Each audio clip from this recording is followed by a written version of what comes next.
Казвам се Валентин Тасков от Плевен и от 30 години се занимавам с тази наука геронтология. Това е науката за дълголетието, но като комплексност. 10 пирамиди на дълголетието. Кои са? Значи в началото на тази пирамида това е доброто душевно, емоционално състояние на организма. Както казваха едно време нашите баби, пази Боже от кахърен мъж, то също от кахърна жена. Значи тук трябва да ти е хубаво, трябва да имаш приоритет на жизнените енергии. Значи в какво направление, каква част от своята жизнена енергия да вложиш. Кои са трите компонента, за да бъдем щастливи? Първо условие. Значи то е много най-трудното. Да срещнеш родната душа. Значи тук хората не знам как са го изчислили, но това е 1 на 6 милиона. Защото това и тук е по-голяма вероятността да спечелиш от тотото или да те удари мълния. Тук не е да гледате един срещу друг, а да гледате в една посока. Значи като начин на живот, мислене и така нататък. Много е важно. Второ условие, да имате кръг от приятели, с които изповядате един начин на живот, мислене, обменяте информация и така осмислите този живот. И трето условие, да имаш своята осъзната мисия в живота. Когато човек се роди на този свят, първо му дава майката, баща му, роднини. Този човек след време трябва да се осъзнае и да осъзнае своята мисия и жизнената цел и да даде своята принадена стойност на този народ. Разбирате ли?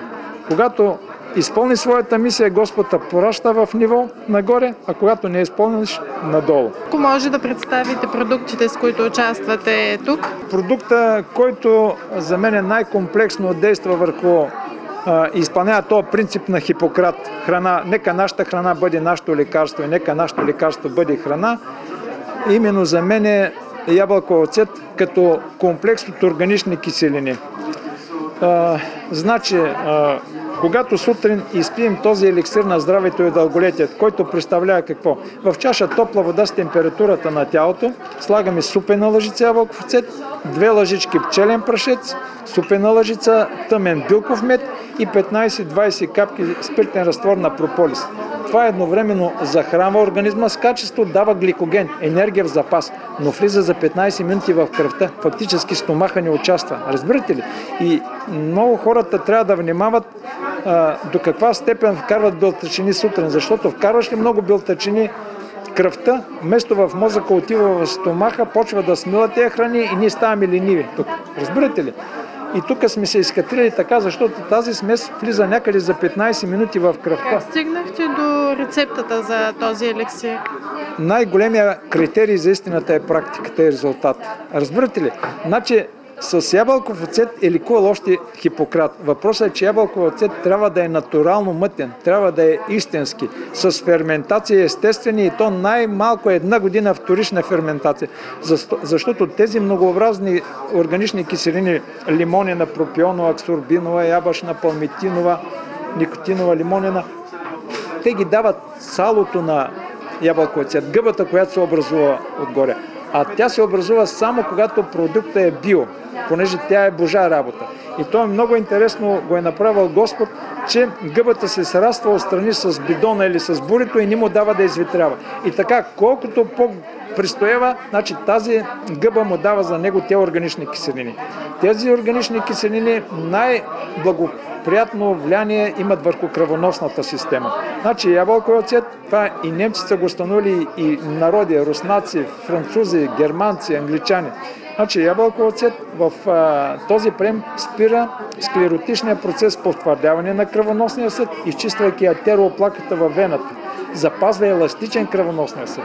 И тук уникални има резултати с всички тези повишени нива на LDL холестерол, липиди, триглицериди, масна картина на кръвта. Разбирате ли? Значи почва да се нормализират. Когато го пиеш ябълков оцет, той прави киселинен характер на кръвта, редичка кръв, пропускли и капиляри. Дава калий на сърдечния мускул, оттам облегчава много сърцето. И даже хора, които имат високо кръвно налягане, той влияе на високо, на ниско не влияе. Оттам дори тези лекарства постепенно може да ги разредим, защото ябълков оцет по естествен път почват да се нормализира кръвното налягане. Но тук хората трябва да правят много важна разлика между кисел и киселинен. Те казват така, аз имам повишена киселинност на стомаха, имам киселини. Ако пия ябълков оцет, те ще се сдигнат. Напротив, Вкарваме ли органична киселина, правим алкална среда. Дори да имаме киселина, ако в една чаша сложим супена лъжица ябълков цвят и изпием тази часа, веднага тушираме киселеността. Разбирате ли? Другото, което е много важно, значи ябълков цвят чисти тези минерални отлагания по ставите. Оттам влияе много върху артрита. И от тази гледна точка, защото знаете ли какво? Когато вкараме в организма дадена храна, организмът така е създаден, че той пази два органа, без зашлаковане. Това е мозъка и сърцето. Оттам всичко се насочва към второстепенни депа.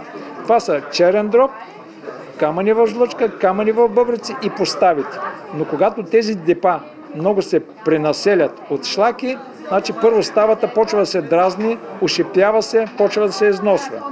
Камъни в бъбреците, камъни в жлъчката, така че много е важно как живеем, как се храним и от тази гледна точка как се зашлаковаме.